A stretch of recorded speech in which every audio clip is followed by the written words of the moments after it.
ವೀಕ್ಷಕರೇ, ಗೃಹಲಕ್ಷ್ಮಿ ಯೋಜನೆಯ 15ನೇ ಕಂತಿನ ಹಣ ಮಹಿಳಾ ಮತ್ತು ಮಕ್ಕಳ ಅಭಿವೃದ್ಧಿ ಇಲಾಖೆಗೆ ಬಿಡುಗಡೆ ಆಗಿದೆ. ಸುಮಾರು 2,400 ಕೋಟಿ ಅಥವಾ 2,500 ಕೋಟಿವರೆಗೂ ಕೂಡ ಹಣ ಬಿಡುಗಡೆ ಆಗಿದೆ ಅಂತೆ. ಯಾಕಂದ್ರೆ ನಮ್ಮ ರಾಜ್ಯದಲ್ಲಿ ಗೃಹಲಕ್ಷ್ಮಿಯರು ಟೋಟಲಿ 1,22,80,000 ಫಲಾನುಭವಿಗಳು ಆಗಿದ್ದಾರೆ. ಸೊ ಅಂಥದ್ರಲ್ಲಿ ಈಗ ಗೃಹಲಕ್ಷ್ಮಿ ಯೋಜನೆಯಿಂದ ಟೋಟಲಿ ನಮಗೆ ಎಷ್ಟು ಹಣ ಬರಬೇಕಂದ್ರೆ 2,400ರಿಂದ 500 ಕೋಟಿವರೆಗೂ ಕೂಡ ಹಣ ರಿಲೀಸ್ ಆದ್ರೆ ಮಾತ್ರ ಒಂದು ಕಂತಿನ ಹಣ ಎಲ್ಲರಿಗೂ ಕೂಡ ಜಮಾ ಆಗ್ಲಿಕ್ಕೆ ಸಾಧ್ಯ. ಸೊ ಹಾಗಾದ್ರೆ ಒಂದು ಕಂತಿನ ಹಣಕ್ಕಾಗಿ ನಾವು 2,500 ಹಣವನ್ನ ಪಡಿಬೇಕಾಗತ್ತೆ. ಈಗಾಗಲೇ ಹಣಕಾಸು ಇಲಾಖೆಯಿಂದ ಮಹಿಳಾ ಮತ್ತು ಮಕ್ಕಳ ಅಭಿವೃದ್ಧಿ ಇಲಾಖೆಗೆ ಸುಮಾರು 2,500 ಕೋಟಿ ಆದ್ರೂ ಹಣ ರಿಲೀಸ್ ಆಗಿದೆ ಅಂತೆ. ಸೊ ಹಾಗಾದ್ರೆ 15ನೇ ಕಂತಿನ ಹಣ ನಿಮ್ಗೆ ಈಗಾಗಲೇ ಬರುತ್ತಾ? ಈಗಾಗಲೇ ಸದ್ಯಕ್ಕೆ ಬಿಡುಗಡೆ ಆಗಿದ್ದೆ, ಆದ್ರೆ ಈಗ ಬಿಡಬೇಕಲ್ವಾ ಅಂತ ನೀವು ಕಾಯ್ಬೋದು.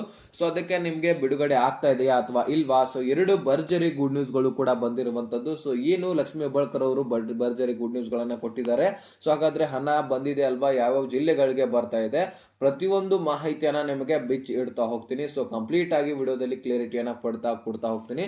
ಸೊ ವಿಡಿಯೋನ ಕೊನೆವರೆಗೂ ವಾಚ್ ಮಾಡಿದ್ರೆ ಎಲ್ಲನೂ ಕೂಡ ಕ್ಲಿಯರ್ ಆಗಿ ಅರ್ಥ ಆಗೋದು 100%. ಚಾನಲ್ಗೆ ಸಬ್ಸ್ಕ್ರೈಬ್ ಮಾಡಲ್ಲ ಅಂದ್ರೆ ದಯವಿಟ್ಟು ನಮ್ಮ ಇದೇ ರೀತಿಯಾದಂತಹ ಅಪ್ಡೇಟ್ಸ್ ಕೊಡುವಂತಹ ನಮ್ಮ ಚಾನಲ್ ಅನ್ನ ಸಬ್ಸ್ಕ್ರೈಬ್ ಮಾಡಿ ಇಟ್ಕೊಂಡ್ಬಿಡಿ.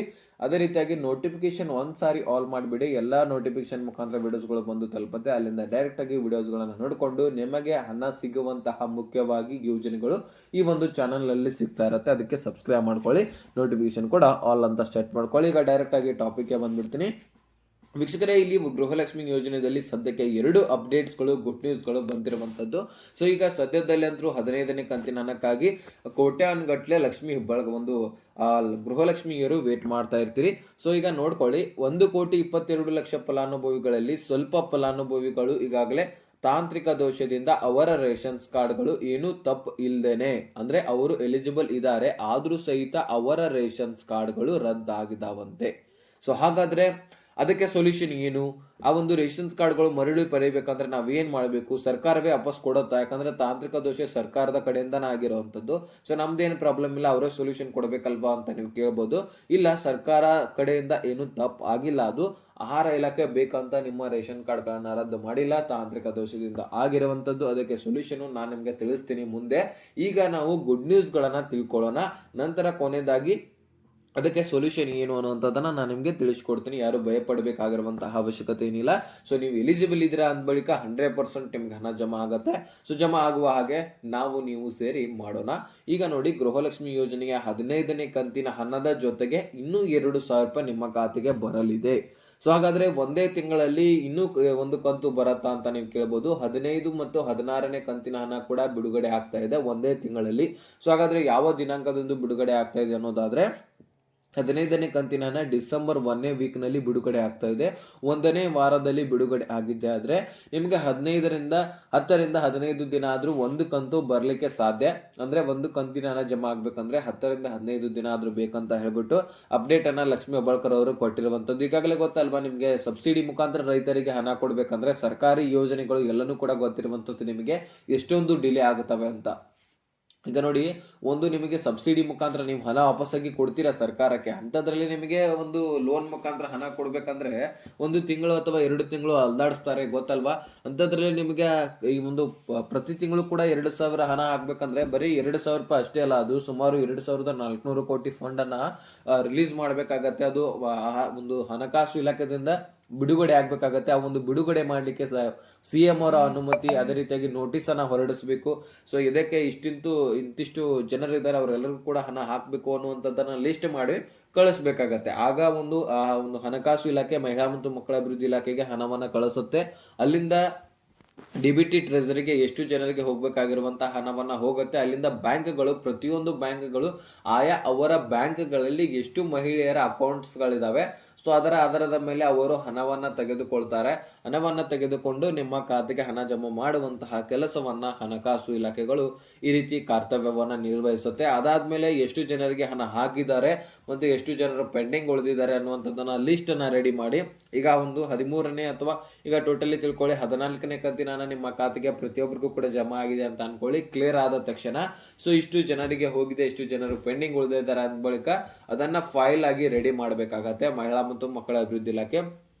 ಒಂದು ಫೈಲ್ ರೆಡಿ ಮಾಡಿ ಅದನ್ನ ಹಣಕಾಸು ಇಲಾಖೆಗೆ ಅದ್ರ ಬಗ್ಗೆ ಇರುವಂತಹ ಡಾಟಾವನ್ನ ಎಂಟರ್ ಮಾಡಿ ಅವ್ರಿಗೆ ಕೊಡಬೇಕಾಗತ್ತೆ. ಕೊಟ್ಟ ತಕ್ಷಣ ಇಂತಷ್ಟು ಇಸ್ವಿಯಲ್ಲಿ ಇಂತಿಷ್ಟು ಖರ್ಚಾಗಿದೆ ಅಂತ ಹೇಳ್ಬಿಟ್ಟು ಅವ್ರ ಹತ್ರ ಒಂದು ಲಿಸ್ಟ್ ಸಿಕ್ಕಿಬಿಟ್ಟಿರತ್ತೆ. ಈ ರೀತಿ ಪ್ರೊಸೆಸಿಂಗ್ ಸೈಕಲ್ ತರ ಪ್ರತಿ ತಿಂಗಳು ಕೂಡ ನಡಿಬೇಕಲ್ವಾ, ಇದಕ್ಕೋಸ್ಕರ ಟೈಮ್ ಕೂಡ ಬೇಕಾಗತ್ತೆ. ದಡಾರಣ ಎಲ್ಲನೂ ಕೂಡ ಕೆಲಸ ಸರ್ಕಾರದ ಕಡೆಯಿಂದ ಆಗೋದಿಲ್ಲ. ಸರ್ಕಾರದ ಕೆಲಸಗಳು ನಿಮಗೆ ಗೊತ್ತಿರುವಂತದ್ದು. ಈಗಾಗಲೇ ಸರ್ಕಾರಿ ನೌಕರಿ ಹೊಂದುವವರೇ ಒಂದು ತಿಂಗಳು ಪ್ರತಿ ತಿಂಗಳು ದುಡಿದ ತಕ್ಷಣ ಮುಂದಿನ ತಿಂಗಳು ಅದರ ಹಣವನ್ನ ಪಡಿತಾರೆ. ಸೊ ಈ ರೀತಿ ನಿಮಗೆ ಗೊತ್ತಿರುವಂತಹ ವಿಷಯನ ಏನ್ ಹೆಚ್ಚಿಗೆ ಹೇಳುವಂತಹ ಅವಶ್ಯಕತೆ ಇಲ್ಲ. ಸೊ ಗೃಹಲಕ್ಷ್ಮಿ ಯೋಜನೆಯಲ್ಲಿ ಕೂಡ ಅದೇ ರೀತಿ ನಡೀತಾ ಇರುವಂತದ್ದು. ಈಗ ನೋಡಿ 10 ರಿಂದ 15 ದಿನ ಒಂದು ಕಂತಿನ ಹಣಕ್ಕೆ ಬೇಕಾದ್ರೆ ನೆಕ್ಸ್ಟ್ 15ನೇ ತಾರೀಕು ಡಿಸೆಂಬರ್ 15ನೇ ತಾರೀಕಿನ ನಂತರ ಹೆಚ್ಚು ಕಡಿಮೆ ಅವಾಗ ಈ ಒಂದು 16ನೇ ಕಂತಿನ ಹಣ ಬಿಡುಗಡೆ ಆಗಲಿದೆ ವೀಕ್ಷಕರೇ.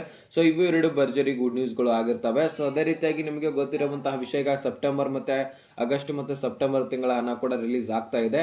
ಸೊ ಈ ಒಂದು 2 ಕಂತಿನ ಹಣ ನಿಮ್ಮ ಖಾತೆಗೆ ಈಗಾಗಲೇ ಕೆಲವೊಂದಿಷ್ಟು ಫಲಾನುಭವಿಗಳಿಗೆ ಜಮಾ ಆಗಿದೆ, ಇನ್ನು ಬಹಳಷ್ಟು ಫಲಾನುಭವಿಗಳಿಗೆ ಬರಲಿದೆನೂ ಕೂಡ. ಸೊ ಎಲ್ಲರಿಗೂ ಕೂಡ 100% ಹಂತ ಹಂತವಾಗಿ ಜಮಾ ಆಗುತ್ತೆ, ಯಾರು ಕೂಡ ಮಿಸ್ ಆಗೋದಿಲ್ಲ, ತಲೆ ಕೆಡಿಸ್ಕೊಳ್ಳುವಂತಹ ಅಗತ್ಯನೂ ಕೂಡ ಇಲ್ಲ. ಇನ್ನೊಂದು ಅಪ್ಡೇಟ್ ಏನಪ್ಪಾ ಅಂದ್ರೆ 15 ಮತ್ತು 16ನೇ ಕಂತಿನ ಹಣ ಬಿಡುಗಡೆ ಆಗಿ ಕ್ಲಿಯರ್ ಆದ ತಕ್ಷಣ ಪ್ರತಿ ತಿಂಗಳು ಯಾವುದೇ ಅಡಚಣೆ ಇಲ್ಲದೆ, ಇಲ್ಲಿ ಮುಖ್ಯವಾಗಿರುವಂತಹ ವಿಷಯ ಏನಪ್ಪಾ ಅಂದ್ರೆ ಸೊ ಯಾವುದೇ ರೀತಿಯಾಗಿ ಅಡಚಣೆ ಇಲ್ಲದೆ ಪ್ರತಿ ತಿಂಗಳು 15ನೇ ತಾರೀಕಿನ ಒಳಗಾಗಿ ನಿಮ್ಮೆಲ್ಲರ ಖಾತೆಗೆ ಹಣ ಬಂದು ಕ್ಲಿಯರ್ ಆಗಿರುತ್ತೆ. ಈಗ ಸದ್ಯಕ್ಕೆ ಯಾವ ರೀತಿಯಾಗಿ ಇತ್ತಪ್ಪ ಅಂದ್ರೆ 2 ತಿಂಗಳದು ಅಥವಾ 3 ತಿಂಗಳದು ಲೇಟ್ ಆಗಿ ಅಮೌಂಟ್ ಅನ್ನ ಹಾಕಿದ್ರು ಈಗ ಗೃಹಲಕ್ಷ್ಮಿ ಯೋಜನೆಯಲ್ಲಿ. ಸೊ ಅದಕ್ಕೆ ಒಂದ್ ಸ್ವಲ್ಪ ಡಿಲೇ ಆಗ್ತಾ ಇತ್ತು. ಆದ್ರೆ ಈಗ ಹಾಗಿಲ್ಲ, ಪ್ರತಿ ಒಂದು ತಿಂಗಳದು ಒಂದು ತಿಂಗಳಲ್ಲಿ ಹಾಕಿದ್ರೆ ಮುಗಿದು ಹೋಗುತ್ತೆ. ಈಗ ನೋಡಿ, ನಾನು ಈಗಾಗಲೇ ಹೇಳಿರುವಂತ ಎಕ್ಸಾಂಪಲ್ ಸಮೇತ ಒಬ್ಬ ನೌಕರಸ್ಥನದ ಆ ಒಂದು ಪೇಮೆಂಟ್ ಈ ಒಂದು ತಿಂಗಳು ದುಡಿದ್ರೆ ಪೂರ್ತಿಯಾಗಿ ನೆಕ್ಸ್ಟ್ ಡಿಸೆಂಬರ್ ತಿಂಗಳಲ್ಲಿ ಅವನ ಪೇಮೆಂಟ್ ಆಗಿರತ್ತೆ, ಹೌದಲ್ವಾ? ಸೊ ಅದೇ ರೀತಿಯಾಗಿ ಈಗ ನೋಡಿ, ಈ ಒಂದು 16ನೇ ಕಂತಿನ ಹಣ ಕೂಡ ಮುಂದಿನ ತಿಂಗಳಿನಲ್ಲಿ ರಿಲೀಸ್ ಆಗಿದ್ದೆ ಆದ್ರೆ ನವೆಂಬರ್ ತಿಂಗಳದ್ದು ಕೂಡ ಕ್ಲಿಯರ್ ಆಗಿಬಿಟ್ಟಿರುತ್ತೆ. ನೆಕ್ಸ್ಟ್ ಜನವರಿ ತಿಂಗಳಿನಲ್ಲಿ ಡಿಸೆಂಬರ್ ತಿಂಗಳ ಹಣವನ್ನ ಹಾಕುತ್ತಾರೆ. ನೆಕ್ಸ್ಟ್ ಫೆಬ್ರವರಿ ತಿಂಗಳಿನಲ್ಲಿ ಜನವರಿ ತಿಂಗಳ ಹಣವನ್ನ ಹಾಕ್ತಾರೆ. ನೆಕ್ಸ್ಟ್ ಮಾರ್ಚ್ ತಿಂಗಳಲ್ಲಿ ಫೆಬ್ರವರಿ ತಿಂಗಳ ಹಣವನ್ನ ಹಾಕ್ತಾರೆ. ಈ ರೀತಿ ಹಾಕ್ತಾ ಹೋದ್ರೆ ಸಂಪೂರ್ಣವಾಗಿ ಕ್ಲಿಯರಿಟಿ ಸಿಗತ್ತೆ. ಅದೇ ರೀತಿಯಾಗಿ ಈ ರೀತಿ ಡಿಲೇ ಮಾಡ್ತಾ ಹೋದ್ರೆ ಮತ್ತೆ ಪ್ರಾಬ್ಲಮ್ಸ್ಗಳು ಕ್ರಿಯೇಟ್ ಆಗುತ್ತೆ. ಸೊ ಆ ರೀತಿ ಆಗ್ಬಾರ್ದಲ್ವಾ. ಈಗ ಸರಿಯಾದ ಫೌಂಡೇಶನ್ಗೆ ಬಂದು ತಲುಪಿದೆ ಗೃಹಲಕ್ಷ್ಮಿ ಯೋಜನೆ. ಈಗ ಏನ್ ಮಾಡ್ಬೇಕು, ಇವರು ಮುಂದಿನ ತಿಂಗಳಿನಲ್ಲಿ 2 ಕಂತಿನ ಹಣವನ್ನ ಹಾಕದ್ದೇ ಆದ್ರೆ 15 ಮತ್ತು 16, ಸೊ 2 ಕೂಡ ಕ್ಲಿಯರ್ ಆಗಿರುತ್ತೆ. ಸೆಪ್ಟೆಂಬರ್ವರೆಗೂ ಕೂಡ ಕ್ಲಿಯರ್ ಆಗುತ್ತೆ. ಡಿಸೆಂಬರ್ ನಲ್ಲಿ ನವೆಂಬರ್ ತಿಂಗಳ ಹಣ ಹಾಕಿಬಿಟ್ರೆ ಒಂದೊಂದಾಗಿ ಹಂತ ಹಂತವಾಗಿ ಪ್ರಾಬ್ಲಮ್ ಇಲ್ಲದೆ ಸಾಲ್ವ್ ಆಗ್ತಾ ಹೋಗುತ್ತೆ. ಓಕೆನಾ? ಸೊ ಈ ರೀತಿ ಒಂದು ಗೃಹಲಕ್ಷ್ಮಿ ಯೋಜನೆಯಲ್ಲಿ ಸದ್ಯಕ್ಕೆ ನಿರ್ಧಾರ ಇದೆ.